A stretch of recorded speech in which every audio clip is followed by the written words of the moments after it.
This week, I'm in Dorset with 28-year-old advertising exec Joe Stacey, his wife Gemma, 29, and mother-in-law Jenny Simmons, 58. Between them, they believe they can transform this seriously neglected seaside business into one of Dorset's top country house hotels. To realise their dream, they're gambling over £1.25 million. That's where I come in. I've been taking risks for 20 years, setting up an empire of businesses, and ended up making a fortune. It's my job to guide these budding entrepreneurs through the highs and the lows of the months ahead. No, you're being too nice. People are taking advantage of you.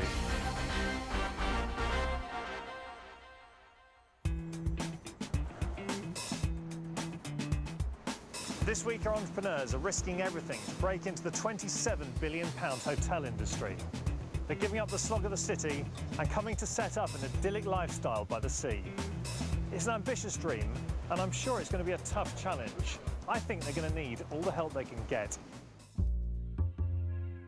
After 7 years of working in the high-pressure world of corporate advertising, Joe Stacey has decided that enough is enough. There must be something more to do than working in London and working in advertising.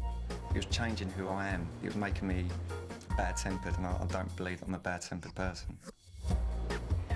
Long working days and a 4-hour commute mean that he rarely sees his wife Gemma and 15-month-old daughter Bobby.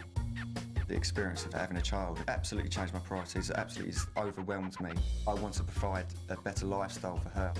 And Joe isn't the only one ground down by the 9-to-5 routine. His mother-in-law and shop owner of 15 years, Jenny Simmons, is also desperate for a change. Just something came over me. I was putting stock out one day and I thought, I've had enough of this. I need a new challenge.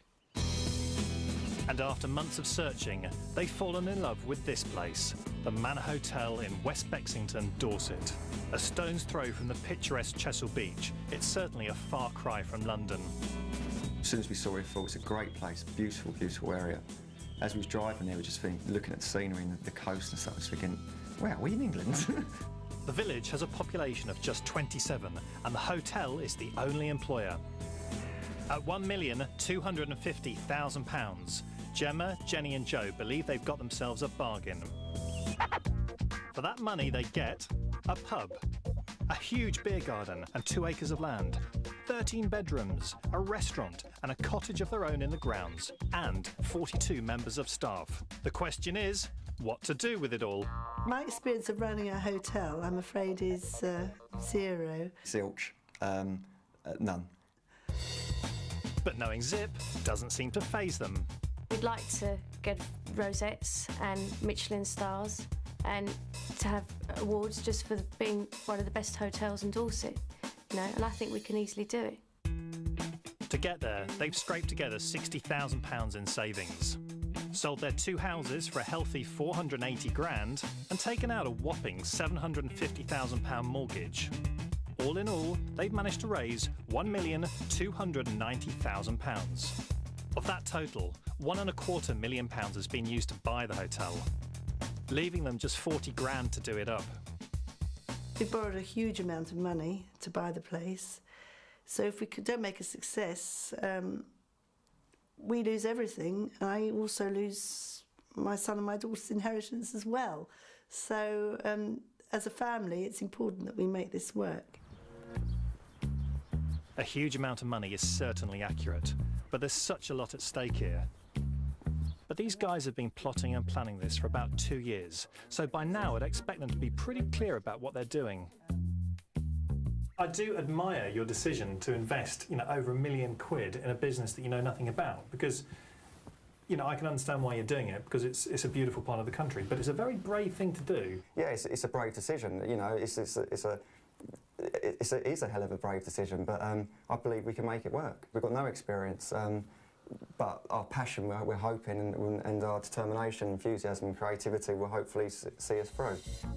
So they've got the will, but have they got a coherent plan to back it up? Tell me about your business. Give me the pitch. Why is your place going to be different? Hopefully what we're doing is going to get a fantastic restaurant in there, fantastic bar, a pub, and a fantastic hotel. And we're going to go down there and you know, make it our own, put our own stamp on it. Anything you two want to add to that? Only that we're in agreement with what Joe says. With the best will in the world, their pitch sounds rather vague to me. Jenny, Joe and Gemma have got a great opportunity here, but I don't think it's going to be as easy as they're imagining. Successful hoteliers have to manage a vast amount of information. These guys have got to get up to speed and fast. It's their last night in London. Tomorrow they'll be leaving friends and family behind to embark on a new life in the country. I hope it all works out and hope to see you people down there soon spending lots of money.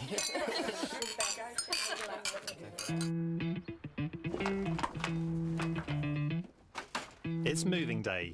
Time to pack everything up and turn their backs on the rat race. But in Dorset, there's apprehension in the ranks as the Manor Hotel staff await the new owners. You don't know what you're going to get.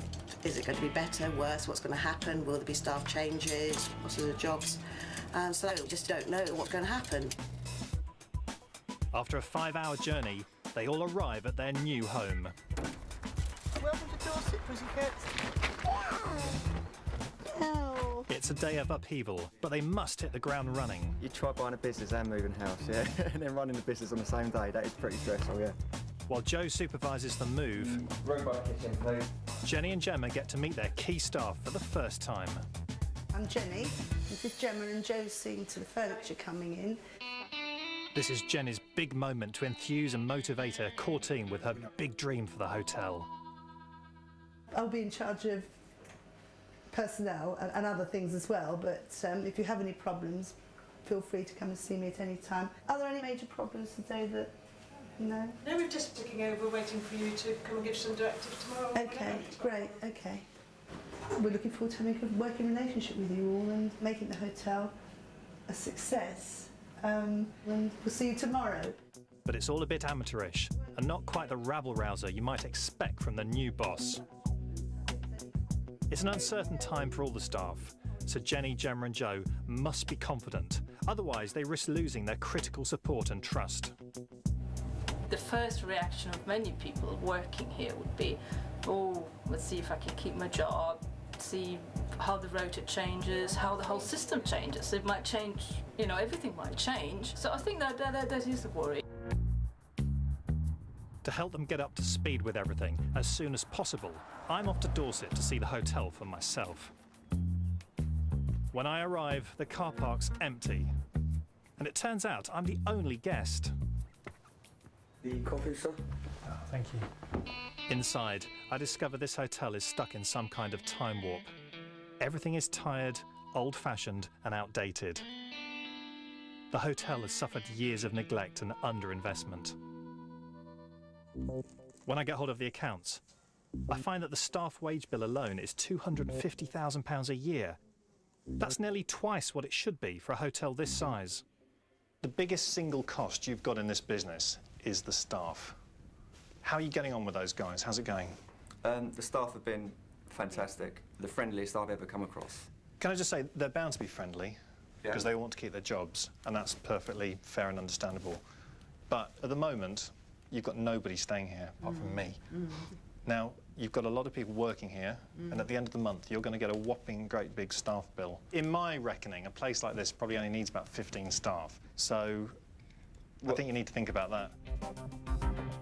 And looking around, it's clear to me that the place is overstaffed and undermanaged. There are endless people milling around, with apparently not a great deal to do. The longest-serving member of staff is Mike the handyman. He's about to give Jenny the insider's lowdown on a £1.25 million investment. One of the main problems is the drains. Right. One of my constant things is clearing those out. Yeah. The ivy on the building, It looks nice, but it's a bugger. it kills the building. Yeah. That roof there, Oh dear. that's all asbestos there. I was just wondering about that smell of damp. That's basically because we have got a damp problem. This is all going to be much more expensive than I first thought. Ah, no, this is a bad one. There's a roof leaking. We spoke to the builders about it, Yeah. and they said the cost of it was prohibitive. Generally, the place is in need of love and attention. Yes, yeah, I can see that. That's why I'm here. Right, yes. You know, I'm here to look for these. My job is to look for things that are wrong, unfortunately. Clearly, all the Manor's problems must be sorted out if they're going to be able to hack it in the Premier League. For me, there's a basic formula for success in the hotel business. Your rooms must be of the highest possible standard. Next, the restaurant can be a real money spinner with an average markup of up to 200%. An efficient bar is also a key service which increases revenue from guests. Focused, targeted marketing casts a wider customer net. And most importantly, overheads. They must keep these as low as possible.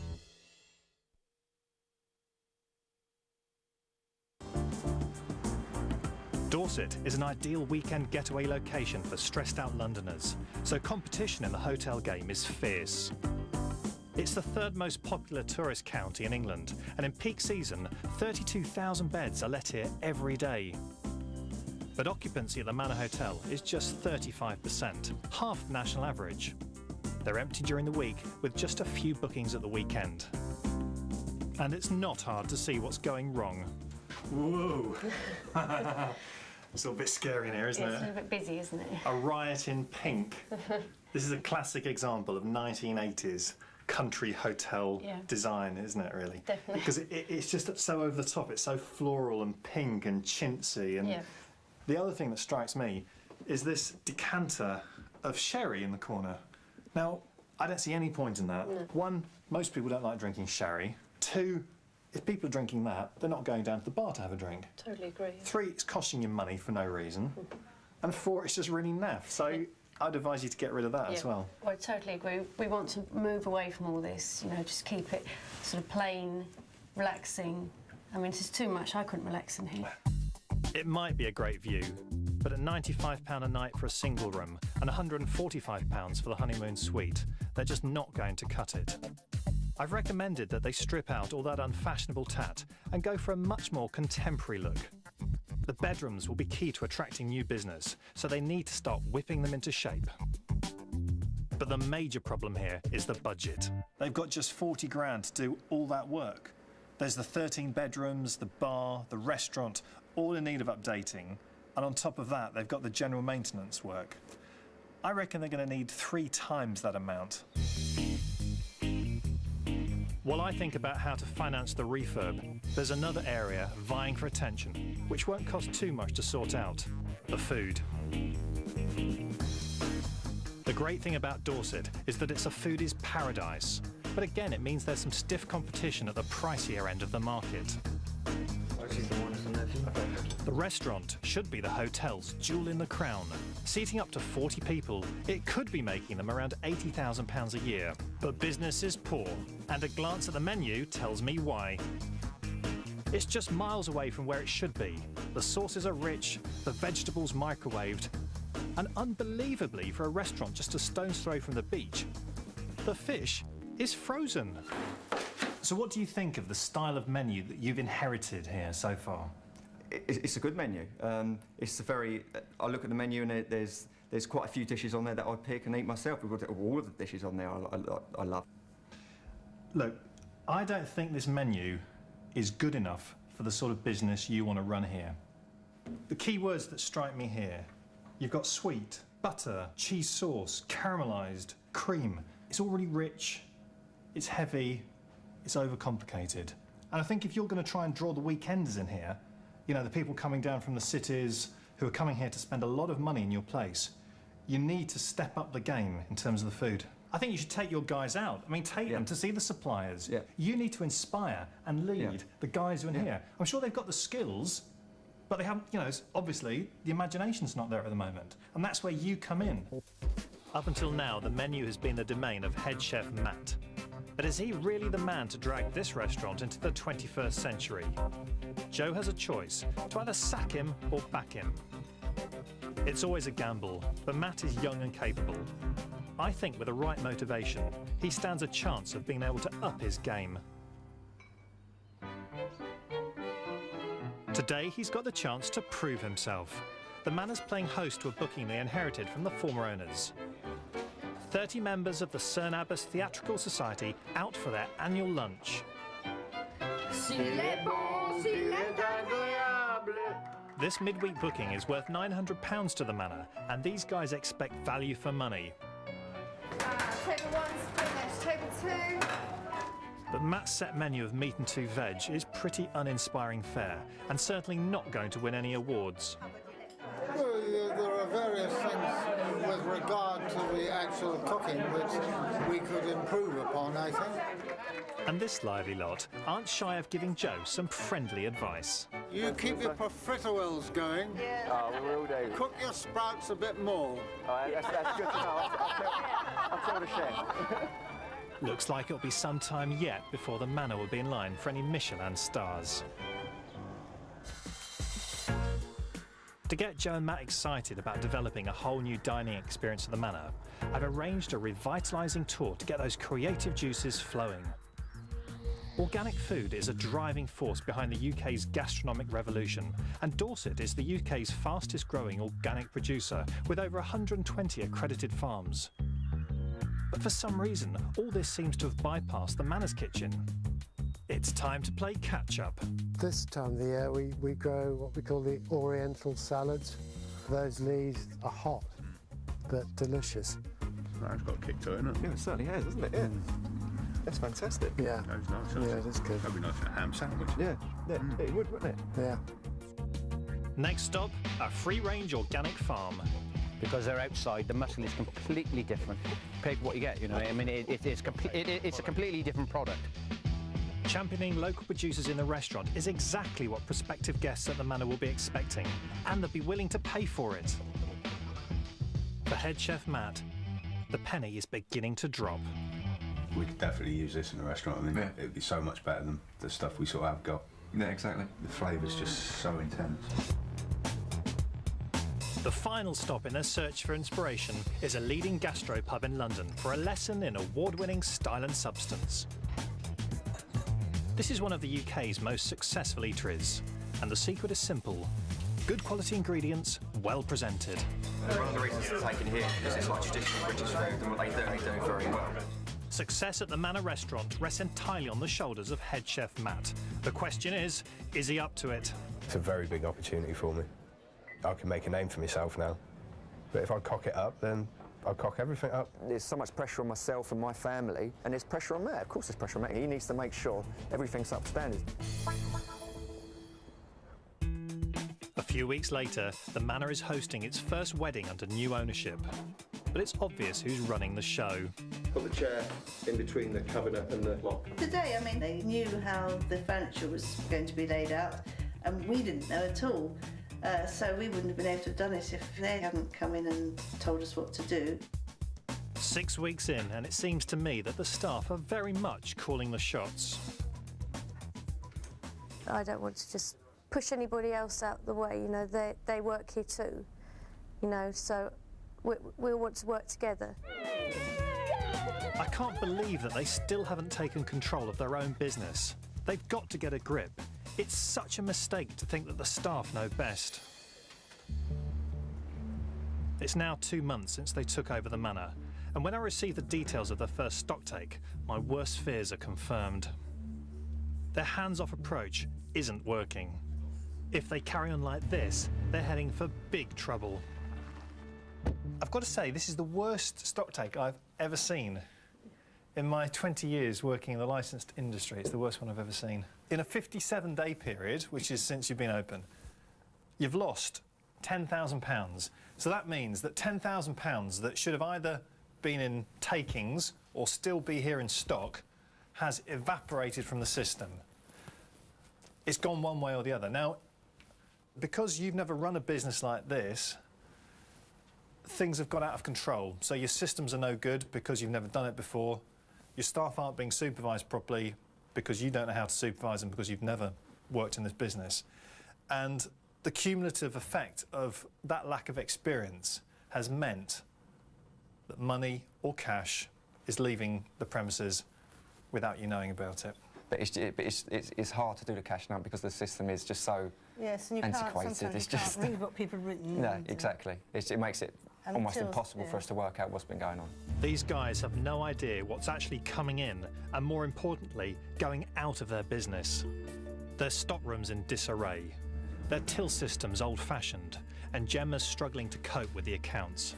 And on top of all this, their relationships with key suppliers are at rock bottom. Our two major suppliers, when we took over the accounts from the previous people, put the prices sky high. Yeah, straight away. But why are you still dealing with these people? I think people are taking advantage of you. They are, yes. Yeah. We've got You know, you're being too nice. Yeah, you need to get a little bit need to know what we're emotional about this. You're lovely people, and that is great, because if you come here as a guest, as a customer, that's brilliant, because you present a great face. But the downside of that is that you're being too soft with people you're dealing with in business. Yeah. Probably dead right. You've got to turn that around now. Nice to the customers, harsh as you like with everyone else. And you need to be like that. I'm really hoping that today's wake-up call has brought it home to the guys exactly how fragile a new business can be. Not only is there stock control all over the place, but they're losing £500 a week on the day-to-day running of the business.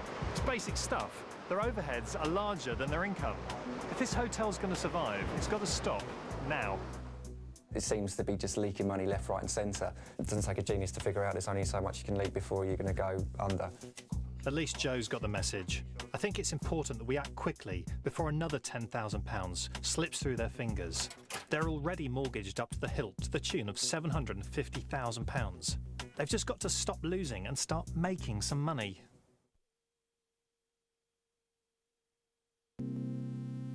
According to the stocktake, some of the biggest losses are coming from the hotel bar. So next day I decide to call in some specialist help. They're in a bit of a mess. They've got no systems, they've got no experience, they've got a 10 grand stock deficit, it's all over the place. My Chief of Operations and stock-taking supremo, Nick Downs, has 10 years' experience in the licensed trade. I've asked him to go down to the manor and work his magic to get the place sorted out. Nice to meet you, Nick. Yeah, not so bad. I'm looking forward to you coming down. Over the next 5 days, Nick introduces the staff to the art of modern bar management. The first thing he needs to do is take a good look around. And it's not a pretty sight. First, he wants to sort out those antiquated tills. To access the till is pretty easy. It takes, well, as you can see, a few seconds, and all your money's in there. So having cash in tills that are accessible within about 3 seconds is not good practice. I think one of the safest things is to just keep all the money out of the till. You could even take this whole drawer out and just carry this upstairs to the safe. Next, he establishes a stock management system. Staff must now log every single delivery and account for each sale. And after going through the till receipts, he introduces some simple accounting techniques which will help Gemma keep track of her finances. He also makes new deals with the suppliers, slashing the extortionate prices they're currently paying for stock. So if these guys use your methods and your techniques, how much do you think they can save each year? How much can they add to their profit? OK, I think we can basically save you up to £60,000 a year.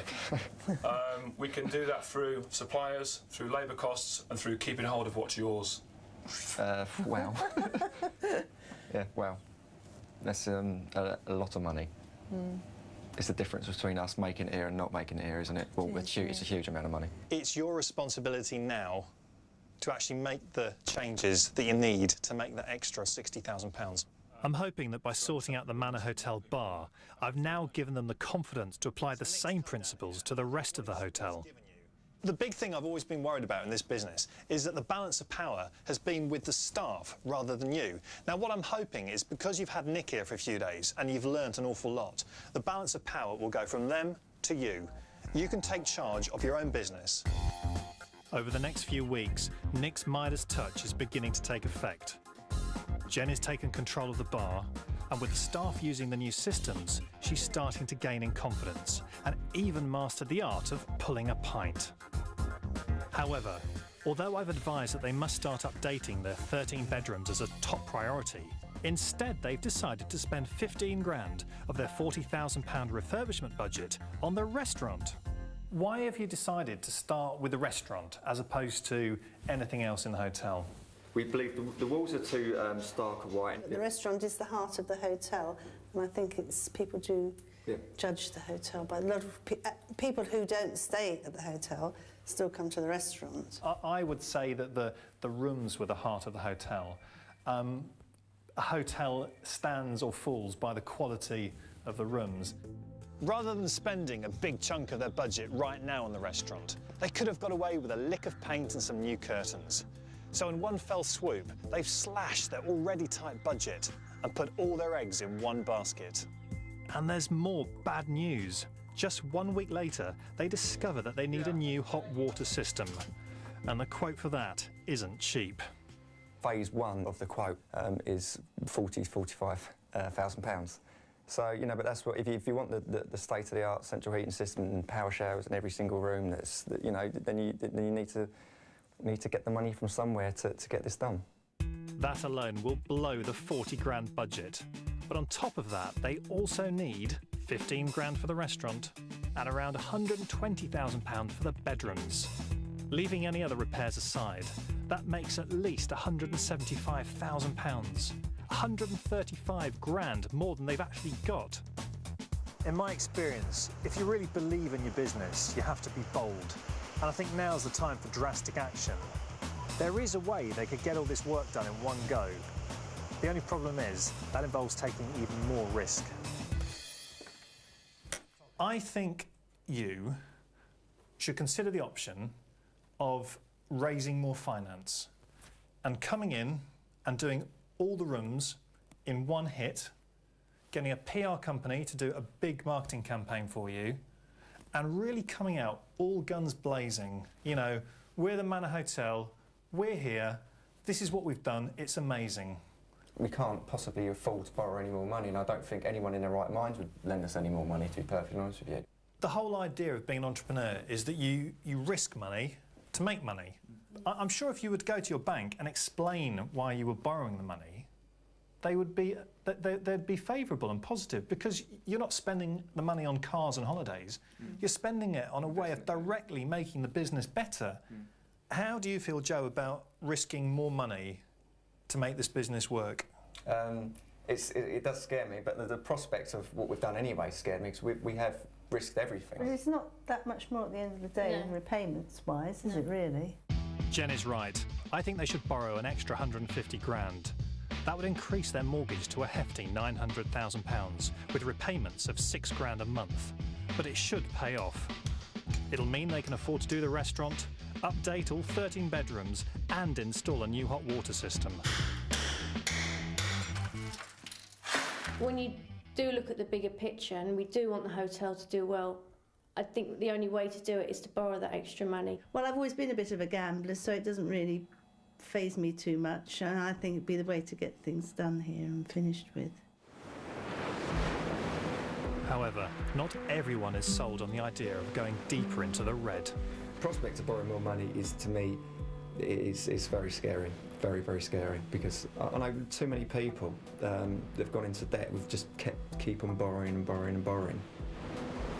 It worries me the amount of money we've borrowed at the moment. You know, we have put everything into this, everything we have.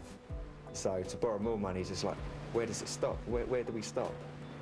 But borrowing more cash is the only way I can see the Manor surviving in this cutthroat market.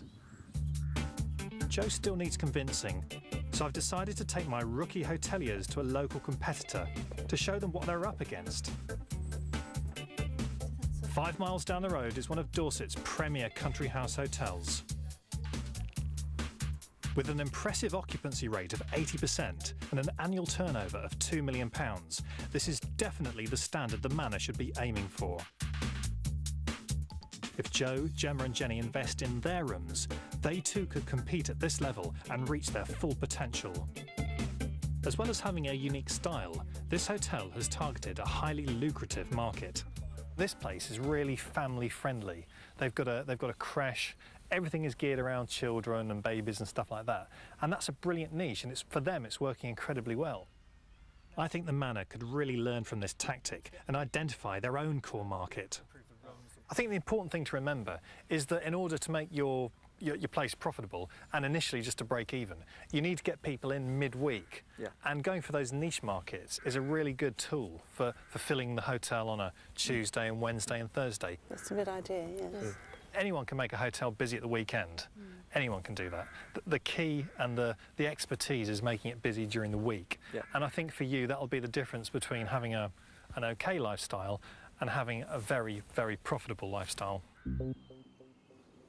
A few days later, it looks like our field trip has done the trick. After much deliberation, Joe finally decides to take the plunge. I think we've resigned ourselves to the fact we probably will end up borrowing more money. We need to take some more to get it up to the standard we want to get it to. So we're going to speak to our bank manager and I think we will borrow more money, yeah. At last, they're beginning to act like real entrepreneurs. First, they decide to use the remaining 25 grand from the budget to revamp 3 of the 13 bedrooms. Secondly, they resolve to take action over the staff. We've been looking at the money that's going out, which is going out really, really quickly, and we've come to the conclusion that we are going to have to cut staff, which is not a pleasant thing to do, but that's life, really. It sounds like Jenny's finally beginning to toughen up. We're not the sort of people who are just going to be walked over, you know. We might be quite pleasant, which is our way of operating. It doesn't mean to say that we're not going to take tough decisions when they have to be taken. But before they have the chance to take any action, the restaurant manager and housekeeper resign within a week of each other. It means that Gemma and Joe can become fully hands-on with their jobs and save a massive £30,000 a year on wages. Next, they decide to set the deadline for relaunching the restaurant. February the 14th, Valentine's Day, and that's just a month away. For the last 8 weeks, Joe and head chef Matt have been buying, tasting and cooking their way to a new menu that they hope will put the Manor Hotel on the culinary map. What we've tried to steer away from is being stuck in the 70s type menu. So it's out with the butter-soaked frozen fish and the gloopy sauces, and in with the organic lamb, freshly caught local fish, and free-range chicken. I think this is great news. They now have a menu that will attract people from far and wide, starting with Valentine's night. We just try to get the best ingredients, the best local produce, and hopefully that will speak for itself on a night. But the only thing speaking to me is the price, especially when compared to their competitors. They're charging £55 per head, which to me is an incredible amount of money. And quite honestly, I don't think they're offering value for money. And secondly, I think they're going to put people off. This is pretty expensive at £55 per head. Perfectly honest with you, we made a mistake with proofreading. It was meant to be £55 per couple, and it's gone out in the local advert as £55 per head, and on our menus, because it was taken off the same document. Simple as that. You know, it's like, oops. It is a lesson learned, and that lesson is you've got to check adverts, you've got to check for typos. We made sure everything was correct on there, apart from the price. You just check for the spelling mistakes and things, don't you? Yeah. You're in the very early days of it. It's all about reputation building. It's about getting a clientele base who want to come here every week, that recommend you to other people. Yeah.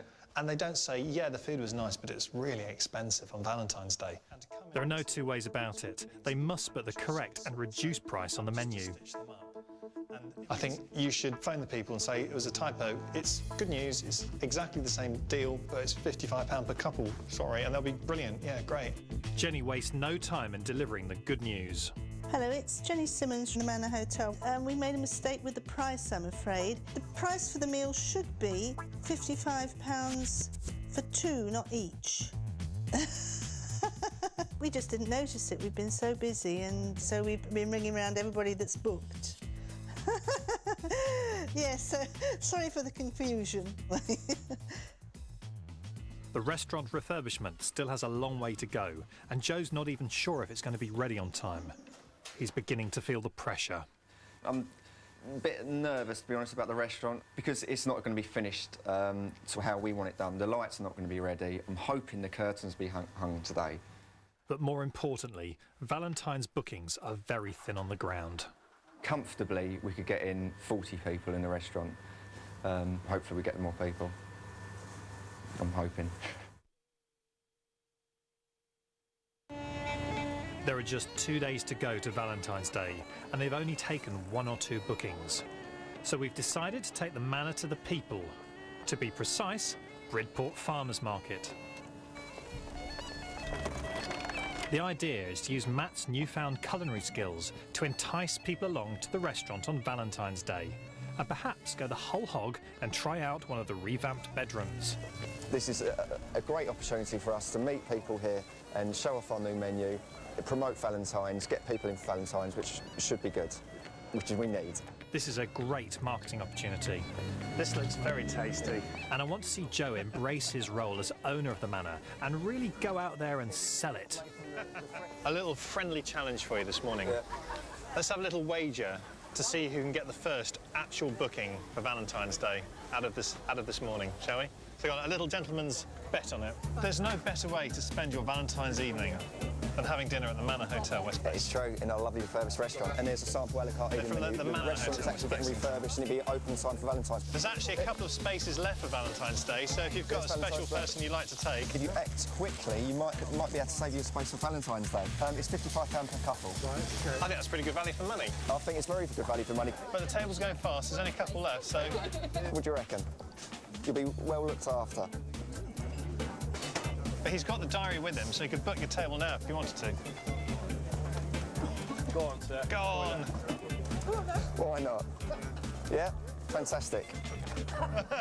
You're getting good at this, aren't you? Cheers, it's mate. good fun. It's and good I don't fun. believe it, we actually got someone to book there. Yeah, I know. If you agree, I think we should call that a joint effort. Yeah, I think you're right, Martin, yeah. I think you got them here and We both went for the hard sell. Yeah, absolutely. And we got it. We've got a booking, you've got a telephone number, and that's money in the bank, Yeah. so well done. Yeah, cheers, mate. Thank you, Martin. Thank you. With our first Valentine's Day booking in the bag, it's time to step up the pace. Gemma and I take to the streets of Bridport in an all-out charm offensive. Can I give you a red rose? Would you like a red rose? Let me give you a red rose. You can give that to somebody. The Manor Hotel, West Bexington. I'm from the Manor Hotel. The Manor Hotel. It's all in aid of Valentine's Day next Tuesday. You got any plans? We're relaunching the restaurant and the menu. I'm from the Manor Hotel. Would you like a rose? Beautiful. Very good value. It's the perfect place to get someone to take you for Valentine's Day. We are taking bookings around the corner. The ideal place to go. Red rose there. And back at the hotel, it seems to be working. Manor Hotel, West Bexington, how can I help you? Yes, 8 o'clock. Can I take a name, please? Hello, Manor Hotel, West Bexington, how can I help you? OK, that's lovely. And that's for 8 of you, is it? 2 hours later, the phone is still ringing off the hook. I'm sorry, we are completely full in the restaurant, totally full. Completely full. Just got a call from the hotel. We're basically fully booked for the restaurant, so it's definitely been worth it. It's been worthwhile. So me dressing up like this has been worth it? It's been absolutely worth it, Martin. Well done. Have a rose. Cheers, mate. I think today has shown the benefit of direct marketing. Going out, spreading the word, even doing something unusual like getting dressed up like this. It's completely worked today and it's a real result. Just in the nick of time, the restaurant refurbishment has been completed. And thank goodness, because it's fully booked. It has a much more sophisticated look, suitable for top-end dining. With the addition of Gemma's finishing touches, they've created a seriously romantic atmosphere for the Valentine couples. Tonight represents a major opportunity for Joe, Jenny and Gemma to showcase all their changes here at the Manor Hotel. As well as putting their management style up for scrutiny, Matt's new menu is going to face the critics for the very first time. And in a small place like this, good and bad news travels fast. Meanwhile, upstairs, the bedroom revamps have been sorted. Bang on schedule. Good job too. They're also booked up. But for now, the focus is on tonight's menu. Matt and Joe have come up with a tantalising array of special Valentine dishes that they hope will set the standard for things to come. It's not only make or break for the restaurant, the entire hotel's future is riding on tonight. Alex, while you're doing that, mate, can you just double-check all the cutlery and the crockery on the tables? I feel massively under pressure, yeah. I'll probably not let it on to Jenny and Gemma, especially Gemma. But there's a lot of stuff that could happen. Only time will tell. He's placed all his faith in head chef Matt, but will he be able to come up with the goods under pressure? A little bit nervous, a little bit apprehensive, excited. My reputation's on the line, so's Joe's, you know. It's got to go well. I'm feeling that I need to get 1,000,001 things done, running out of time desperately. It's 8 p.m. and their first Valentine's diners have arrived. Ooh, nearly. And Joe is showing signs of first night nerves. Half an hour later, and the rest of the guests arrive en masse.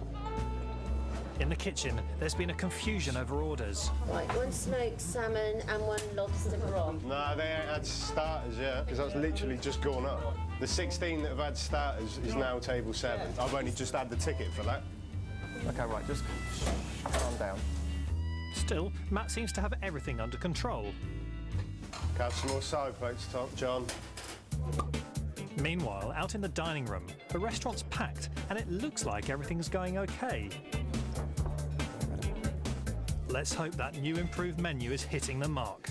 Pate, salmon and 2 steaks, 1 medium, 1 well done. But the real proof of the pudding will be the crucial diner's verdict.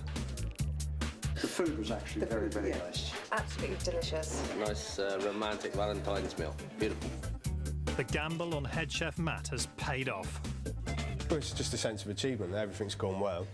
You know, I'm doing my job the right way rather than the wrong way. It's all been an enormous success, and Joe's sense of relief is obvious. This is the beginning of a successful business. I feel extremely proud, very, very proud indeed. You know, I'm looking around now and just thinking, wow, I get tingles because I think I can't believe I actually own this hotel. To me, it's just mind-boggling. Gemma's happy too, because now she's on top of the accounts, she can now spend more quality time with her daughter. And Jenny's got to grips with her role of managing the workforce. Answering the telephone, good morning, good afternoon, the Manor Hotel, West Bexington, so if everybody says the same thing. Good idea. She now calls regular monthly staff meetings to discuss new ideas and any feedback. During my time at the Manor, we've come a very long way in an incredibly short space of time. By introducing a simple formula for success, we've achieved a great deal in just 4 months. We've introduced a new menu and relaunched the restaurant, which is now the hub of the hotel and a destination in its own right. Streamlined the bar, slashed the overheads and launched a PR campaign to help the Manor reach a wider market.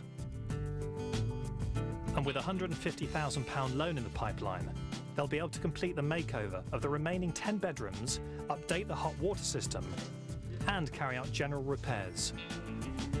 All that can be achieved before the crucial summer season. They're now well on the way to having a hotel they can be really proud of.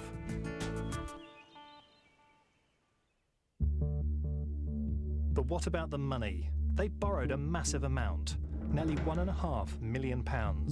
Will they ever be able to pay it off? Time to call on super accountant and top valuation expert, Julia Chanteray.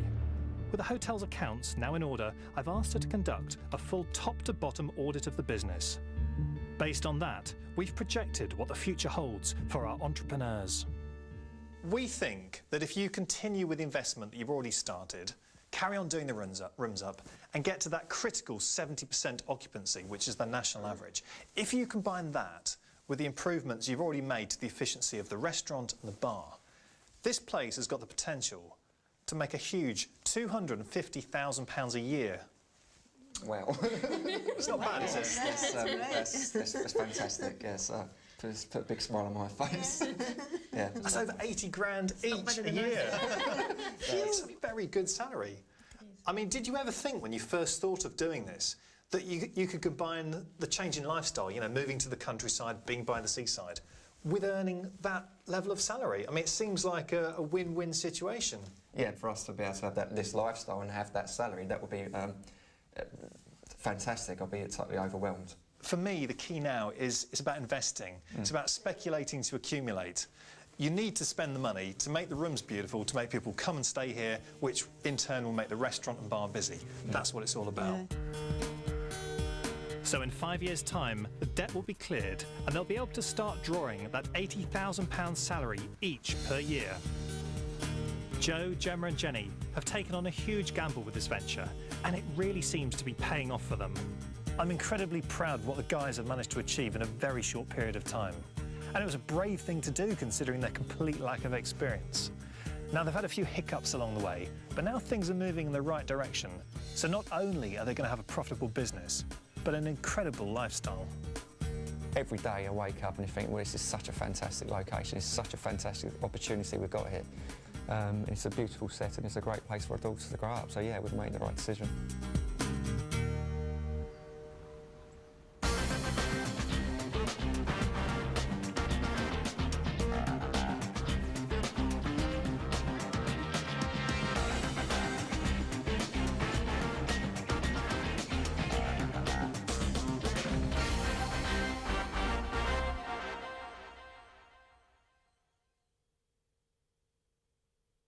With their shoestring budget, best mates want to cut it as hair salon owners.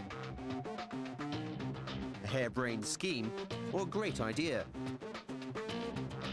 Risking it all, next Monday night at 8.